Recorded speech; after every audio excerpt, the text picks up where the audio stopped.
আমাদের অনেকের এই মানসিকতা আছে, অন্যের প্রাইভেট বিষয় নিয়ে কখনো আপনি নাক গলাতে পারবেন না, কারো প্রাইভেসিতে আপনি ইন্টারফেয়ার করবেন না, কারো প্রাইভেট স্পেসে আপনি ইন্টারফেয়ার করবেন না। এটা খুব বাজে একটা স্বভাব, এটা ইসলাম হারাম করে দিয়েছে।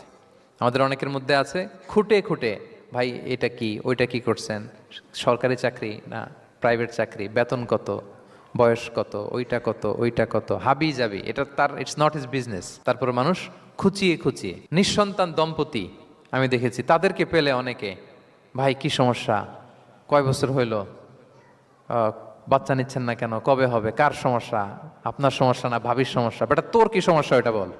একজন নিঃসন্তান দম্পতি তারা কি স্ট্রাগলের মধ্য দিয়ে যায় আপনি জানেন? এটা তার জন্য পরীক্ষা। ওই পরীক্ষার মধ্যে আপনি খুঁচিয়ে খুঁচিয়ে, মানে সে kind of he is a gynaecologist, treatment দিচ্ছে, ভাই কি হয়েছে এইটা ওইটা, তাদেরকে বিব্রত করে একটা পরিস্থিতিতে ফেলা, এম্বারাসিং একটা সিচুয়েশনে ফেলা, এটা হারাম।